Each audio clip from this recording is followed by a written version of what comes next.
Olá, telespectadores do nosso programa Stop a Destruição do Mundo.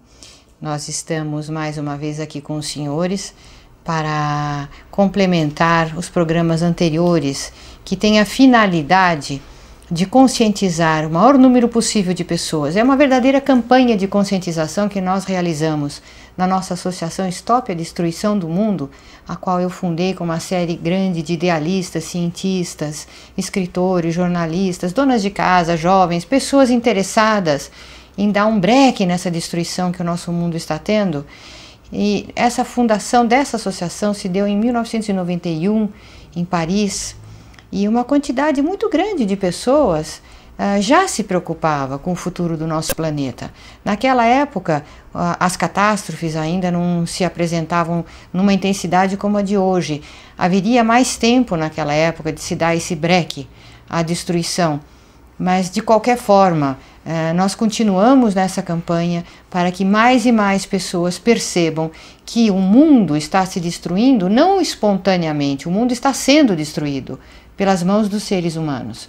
Que o nosso planeta, a nossa casa, a casa de vocês, dos nossos futuros filhos, netos, ela está sendo destruída pela loucura do ser humano, pela doença mental do ser humano. O ser humano tem dentro de si mesmo o que é a psicopatologia, ainda muito inconsciente. E esse estudo, o psicanalista Norberto Kepp fez em profundidade, percebendo as principais causas dessa atitude destrutiva, suicida que o ser humano tem e que está levando a todos nós a uma calamidade generalizada. Isso agora é inconteste, não existe, acho que nenhuma pessoa que tem um mínimo de bom senso, de honestidade, de ética e de equilíbrio que não admita que o planeta está numa situação calamitosa, que nós estamos andando vertiginosamente para uma autodestruição e que, se não for... Né, Dr. Kepp? Boa tarde.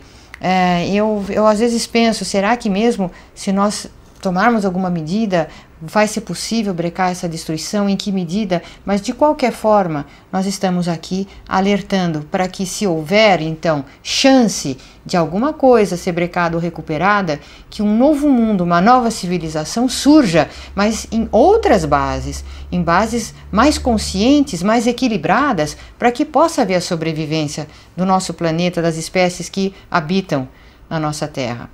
Dr. Kepp, o senhor veio com uma ciência, psicopatologia integral, psicossociopatologia, trilogia analítica, como o senhor chama. O senhor veio, parece que numa hora H para a humanidade, porque nós estamos precisando muito disso. Então, você falou, né, do nosso trabalho para evitar, né, a destruição da humanidade ou então tentar recuperar a humanidade. Então, a nossa ciência é uma ciência para ver não só a questão da patologia individual do ser humano, mas também a consequência que é a patologia social. E nesse trabalho que eu fiz, começando nos Estados Unidos, eu notava que a orientação econômica social americana era uma orientação destrutiva, que naquele tempo, né, se chamava Reaganomics, que era uma orientação de Milton e Rose Friedman. Eles queriam que a vida econômica social americana, né, ficasse sempre na elaboração, na fabricação de dinheiro, do dólar, porque o dólar era a moeda oficial para toda a humanidade. E que a ideia do Friedman, aliás, ele é prêmio Nobel, né? A ideia dele é que o americano não devia mais ter fábricas, não devia ter a agricultura que tinha, não devia fabricar mais nada, a não ser nota de dólar para atender a demanda que o mundo precisava. Então, o que aconteceu foi uma atitude, a gente chama de Reaganômica, de especulação. Quer dizer, todo mundo correu para as bolsas de valores, correu para os bancos, né? Então ficou uma atitude assim mais voltada para fazer dinheiro com dinheiro.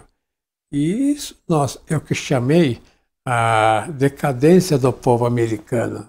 Até gostaria de mostrar aqui, ó, esse livro que eu escrevi lá, que teve muita problema, sim, de ataque contra nós aí. A de quem? Do povo americano e dos Estados Unidos. Porque a ideia que, é claro, que eu expus no livro, é que essa atitude de procurar a riqueza do país só no dinheiro, quer dizer, a riqueza da humanidade só na questão de fabricar dinheiro, levaria o país à ruína, porque a parte moral, ética, a parte cultural, a parte artística, acabou ficando em segundo plano. E com isso a nação ficou ávida só em ter milionários. E essa avidez, né? Inclusive a questão ética, né? Chama de avareza. E essa avareza causa enorme prejuízo para o país, porque a produtividade diminui, a agricultura diminui, quer dizer, aquilo que faz o dinheiro diminui de tal maneira que o país só fica transacionando com dinheiro, com o dinheiro. Então eu gostaria de mostrar uma frase que nós colocamos. Veja lá, usar riquezas que não tem, ou não usar as riquezas que tem, é a mesma corrupção. Então notem que a questão da riqueza não é só a questão da riqueza de dinheiro, né? É toda a riqueza. Se o indivíduo não usa a riqueza, quer dizer, como o avarento faz, pega, por exemplo, a questão do ouro, tira o ouro, a prata, tira o cobre, tira o material precioso da terra, enterra na terra outra vez, como, por exemplo, esses fundos, né, formados por ouro, por metais preciosos, não tem valor nenhum para a nação. Então, na Idade Média, havia um pensador muito bom, né? Ele era mais teólogo, era Tomás de Aquino. Então, ele procurava saber o que dá felicidade para o ser humano. Então, ele elaborou, né, uma lista de elementos que poderiam tornar o ser humano feliz. E veja que, na percepção dele, tudo o que está acontecendo atualmente em relação assim, à riqueza, o que o ser humano acha que é a riqueza, é o contrário da realidade. Então veja o que o Tomás de Aquino colocou. Aí, no que consiste a felicidade? Ele coloca lá em cima uma pergunta, né? Pode ser nas riquezas. Aí riquezas ele fala dinheiro, riqueza material, joias, essas coisas. Então, depois ele responde, veja lá no esquema, não porque são inferiores ao ser humano. Então, ele quer dizer isso, né? Veja a acuidade que ele tinha intelectual, que aquilo que é inferior ao ser humano não pode dar riqueza. Bom, ele foi o maior teólogo da humanidade, mas não é por isso, né, que a gente deva aceitar o que ele falou, porque ele se baseou muito na filosofia platônica, inclusive, e Platão colocou o bem como a finalidade primordial da vida. Só que agora a humanidade está invertida por causa da avareza, por causa de problemas pessoais, né, como a inveja principalmente, e a humanidade quer ser feliz através da riqueza material. Então veja a segunda pergunta que ele fez. O que torna o ser humano feliz? Ele pergunta, são as honras? E veja a resposta dele, não, porque não dão perfeição geralmente. Veja que ele diz que as honras são postiças. Quer dizer, o indivíduo honrado é algo artificial, que ele pode ter e perder ao mesmo tempo, como acontece na política, né? O indivíduo está lá em cima e de repente está lá embaixo, né? Então é algo artificial. Então a honra também não pode dar felicidade. Veja em terceiro lugar o que ele fala. Consiste no poder? Ele fala, não, porque o poder é para o bem do próximo. Então veja a percepção incrível que ele tinha na Idade Média. do século XIII, que a questão do poder não é para o indivíduo se servir do poder para si próprio. O indivíduo que chega ao poder é para servir a humanidade, para servir a população. Então, é por causa disso que ele dizia que o poder não pode dar felicidade, porque o ser humano não pode usar o poder para ele. Que o ser humano que galga o poder e quer usar o povo em benefício dele, não pode ser feliz. E ele tem que trabalhar para o povo. Depois, em seguida, lá em quarto lugar, consiste na saúde? Não pode consistir porque a saúde é algo transitório, né? Inconsistente. O indivíduo hoje pode ter saúde e amanhã não. Depois, em quinto lugar, ele pergunta, está nos sentidos? Não, porque ele responde, né? Os sentidos são grosseiros demais, são inferiores para dar bem-estar ao ser humano. E hoje em dia, o ser humano quer ser feliz através dos sentidos, né? Através do dinheiro, através do alimento, um número enorme aí de restaurantes, de alimentos assim, sofisticados, né? E de sexo e de prazeres sensoriais. E com isso o indivíduo nunca vai encontrar felicidade.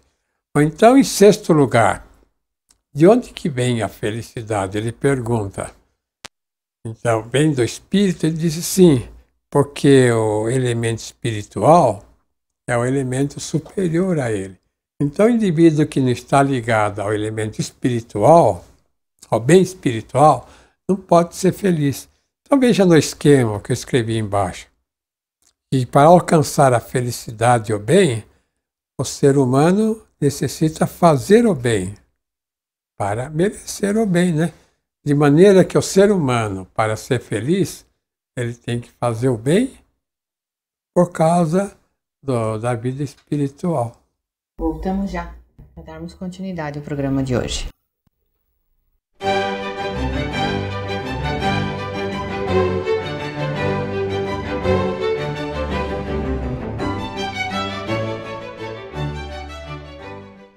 Então, como os senhores notaram na explicação do segmento anterior do nosso programa, o Dr. Kepp faz claramente uma relação entre a filosofia de vida, a mentalidade, os valores que o ser humano tem, como ele pensa, isso que os alemães chamam de Weltanschauung, a visão de mundo, a visão cósmica até, que um ser humano tem, como ele entende a vida dele, a existência, até aspectos da metafísica entram em questionamento sobre a maneira que o ser humano trata o mundo em que ele vive, como ele vê essa existência neste planeta e como ele usa os atributos que lhe foram conferidos no seu ser. Então o estudo da ontologia se faz muito necessário numa hora em que a humanidade está ameaçada por si mesma de autoextinção, né? Eu gostaria de dizer o seguinte, que o ser humano, o conhecimento que ele tem, não vem do elemento externo, né, do elemento material. Então, a sociedade em geral tem a ideia de que tudo vem dos sentidos. Então, a ideia da sociedade é que, através dos sentidos, é que o ser humano pode, vamos dizer, progredir, que ele veio do menor para o maior. Que o ser humano, por exemplo, no conhecimento, ele vai conhecendo tudo pouco a pouco. Então, hoje ele conhece, por exemplo, 10 palavras, depois amanhã 20, depois 60, 80, assim por diante, né? E não que todo, vamos dizer, abecedário, tudo o que o indivíduo podia conhecer, já vem do interior dele, no interior dele. Aquilo que os universais, né, que fez praticamente a filosofia, os universais sempre trataram, seja na Idade Antiga, na Idade Moderna também, muitos tratam agora, e principalmente na Idade Média. Então, o que seriam os universais, né? A humanidade ele seguiu, por exemplo, no início, Platão, sobre essa questão do bem, né, da felicidade, como o Tomás de Aquino eu mostrei para os senhores nesse cartaz anterior. De maneira que, para a felicidade que o ser humano quer conseguir, ele tem que se voltar para o bem. E aonde que estaria o bem? Então, a Idade Moderna segue um autor que foi discípulo de Platão. E ele, segundo as ideias dele, ele pôs ideias contrárias de Platão. Então ele acha que, inclusive, o conhecimento vem dos sentidos. Então ele fala o seguinte, que depois foi seguido por John Locke, na Inglaterra, que o ser humano nasce como se fosse, assim, um papel branco, né? Ele nasce sem conhecer nada. Então, através do ensino, ele vai conhecendo tudo. Então, essa é a mentalidade anglo-saxônica, que é diferente da germânica e é diferente da latina, principalmente da romana, que veio da Grécia. E essa orientação, a gente tem que admitir que é materialista, né? Que o ser humano, ele não vem da matéria para o espírito, ele já nasce como ser completo. Então ele pode aceitar ver, vamos dizer, através da intuição, aquilo que a gente chama de ciência infusa, que a humanidade foi criada com a ciência infusa, quer dizer, com conhecimento geral, assim, em geral de todas as coisas, pelo menos no sentido fundamental, básico. E depois o ser humano faz o particular, constrói carros, por exemplo. Eu vou dar um exemplo, né, nesse sentido. Para construir um carro, não é que o ser humano pegou um dia o radiador, pôs em cima de uma prancha, né? Pegou, por exemplo, o transformador, pegou a roda e foi assim, pouco a pouco, colocando um, colocando outro, até conseguir fazer o carro. Não foi assim. O ser humano já tinha na cabeça dele toda a estrutura de um automóvel, por exemplo, de uma motocicleta, de uma usina, por exemplo, uma usina hidrelétrica, né? Aquele Tesla, ele fez toda a usina hidrelétrica do Niágara, lá no Canadá, Estados Unidos, na cabeça dele. Ele montou toda a aparelhagem, depois ele colocou lá e funcionou. Então, eu queria dizer isso, que o nosso conceito de conhecimento é o conceito chamado a forma idealista, né? Forma conceitualista, que o ser humano tem dentro dele a estrutura de tudo. E ele consegue usar ou não. Ele consegue usar se ele tiver, por exemplo, um nível de ética elevado. Então, se o indivíduo tem ética, ele consegue conhecer a verdade. Ao contrário do que Sócrates falou, né? Sócrates dizia que se o indivíduo conhecesse o bem, ele faria o bem. Não é assim. É o indivíduo que aceita o bem, é que conhece a verdade. Então, para a pessoa ter contato com esses conceitos exatos no interior dele, ele tem que praticamente ter uma virtude muito grande para não desviar. A virtude é o que é? É não ter muita inveja, não ter muita soberba, né? Eu chamo de teomania, não ter muita ira, raiva, rancor, etc. Se o indivíduo consegue controlar ou consegue conscientizar principalmente a teomania e a inveja, ele consegue chegar à verdade que está no interior dele.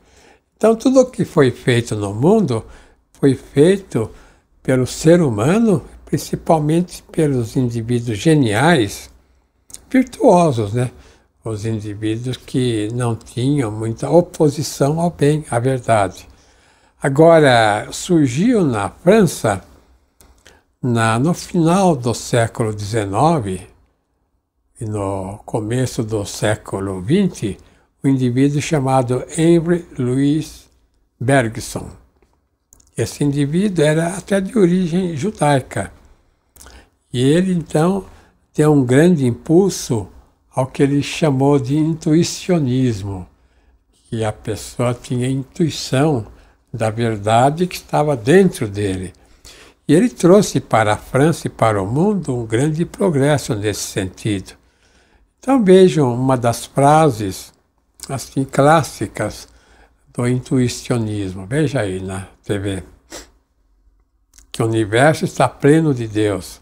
Quer dizer, que nós vivemos num universo divino e não num universo material. Que o que existe realmente é o ser divino, né? Que através da energia escalar, como Tesla denominou, e essa energia escalar então faz tudo o que existe, principalmente os elementos, né? Vegetais, os elementos animais, os minerais e o ser humano. Então eu gostaria de mostrar uma foto de Bergson, francês, né? Vejam aí o jeito dele. E o que o Bergson, o que ele falou que causou uma repercussão muito assim importante para a humanidade? Então veja aí no quadro o que ele falou. Em primeiro lugar, olha lá. Ao se desembaraçar do externo, aparece o verdadeiro. Então veja que o indivíduo muito voltado para o mundo exterior, que é a filosofia anglo-saxônica, né? Muito voltado para a matéria, para os bens exteriores, para o dinheiro, etc., ele não consegue ser verdadeiro. Por quê? Porque ele fica muito assim dividido. Ele fica naquilo que a gente pode dizer no particular. Então, se ele é um engenheiro, ele fica muito naquela partezinha da engenharia. Por exemplo, o arquiteto, só enfeitando, só querendo melhorar o ambiente assim através de novas realizações. Agora, em segundo lugar, veja o que ele escreve, que esse intelecto, quer dizer, esse intelectualismo impede de aparecer a verdade, o que está no interior do ser humano.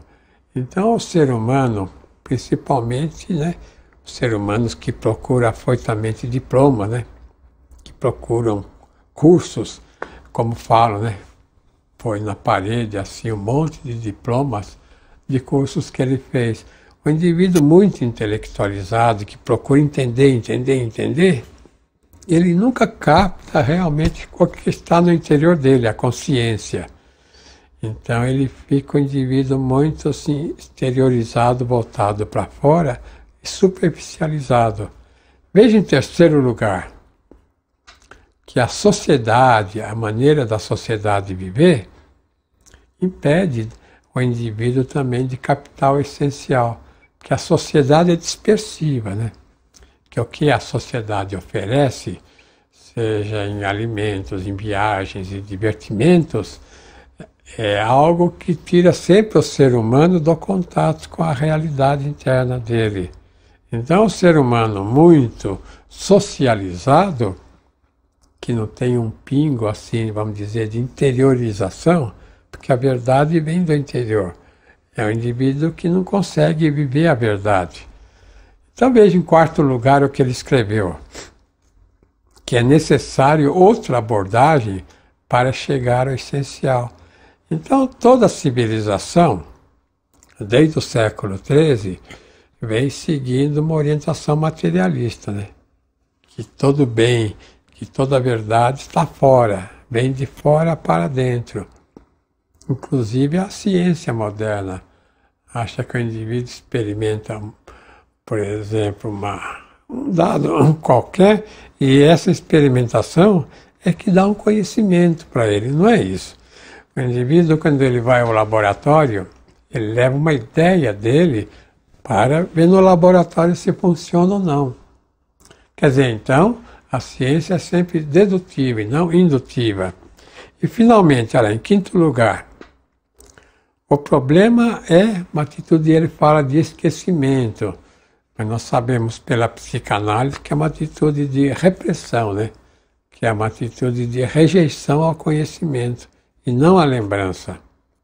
Então Bergson, lá no esquema, viu a verdade na intuição e o erro na intelectualização. Aqui o senhor coloca Bergson como um filósofo, né, de extrema importância, e a humanidade pouca atenção atualmente dá aos seus escritos, aos seus pensamentos, assim como faz com muitos dos grandes pensadores que a humanidade já teve. Então, parte desse processo destrutivo da humanidade está o fato deles terem negado, como que enterrado, a noção desses indivíduos geniais que ajudaram a civilização a ter progresso. Nós precisaríamos então nos conscientizar disso o mais possível. Esse é o nosso trabalho e aguardamos que vocês possam colaborar com isso, difundindo esses conhecimentos ao maior número possível de pessoas nessa campanha mundial de conscientização Stop a Destruição do Mundo até a semana que vem.